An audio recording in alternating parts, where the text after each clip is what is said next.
प्रणाम भगवान। ओम श्री गुरुवे नमः। ओम गुरुर्ब्रह्मा गुरुर्विष्णु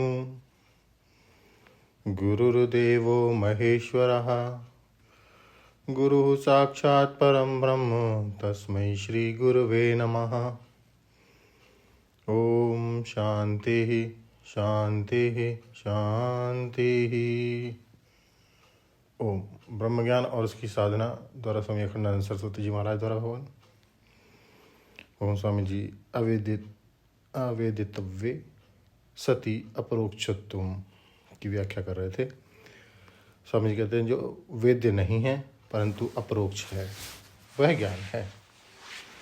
माने जो शब्द स्पर्श रूप रस गंध के समान कभी दृश्य नहीं होता, इंद्रिय के समान मनोवृत्ति के समान जागृत स्वप्न सुषुप्ति के समान कभी भाष्य नहीं होता, पर कहीं सातवें आसमान में भी नहीं होता, अपरोक्ष रहता है वह ज्ञान है।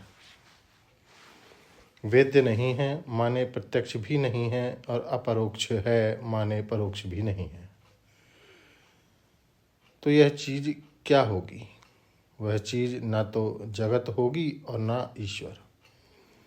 कैसे कि जो जगत होता है वह वेद्य होता है, वह इंद्रियों से मन से या बुद्धि से जाना जाता है, और जो साक्षी भाष्य पदार्थ है सुषुप्ति आदि वे भी जगत हैं। जगत है माने चलने वाली, गच्छति इति जगत।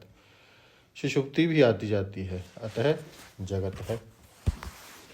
तो अवेदितव्ये सति माने जागृत स्वप्न सुषुप्ति विलक्षणत्वे सति, इन तीनों अवस्थाओं से और उनके दृश्य रूप जगत से विलक्षण रह करके अब अपरोक्षत्वम और जोड़ दो। ईश्वर कैसा है कि बोले परोक्ष। यदि ईश्वर आँख से दिखता है तो वह प्रत्यक्ष है, अतः जगत है, और यदि इंद्रिय मन बुद्धि का विषय नहीं है तो परोक्ष है, अपरोक्ष नहीं है। इसलिए जो ज्ञान अवेद्य रहकर अपरोक्ष रहता है वह नहीं है, जगत भी नहीं है और जगदीश्वर भी नहीं है। तब कौन है यह ज्ञान कि जो दोनों को जानता है, जो परोक्ष रूप से ईश्वर की कल्पना करता है और जो प्रत्यक्ष रूप से जगत की कल्पना करता है।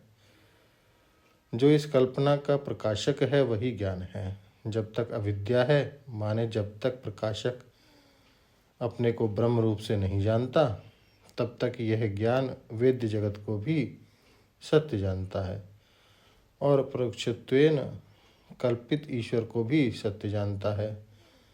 अविद्या काल में जगत कल्पना और जगदीश्वर कल्पना दोनों सत्य हैं।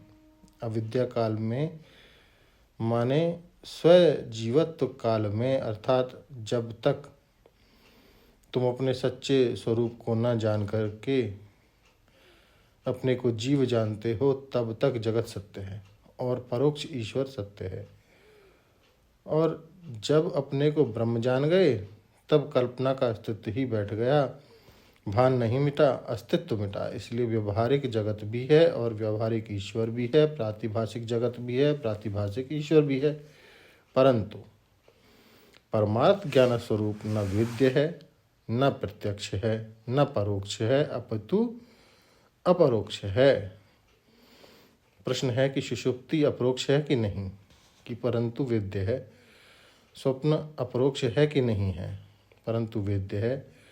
हम तो कहते हैं अवेद्यतवे सती ज्ञान वेद्य नहीं है, विषय नहीं है, लेकिन सुषुप्ति आती है और जाती है, स्मृति छोड़ जाती है। स्वप्न आता है और जाता है, स्मृति छोड़ जाता है।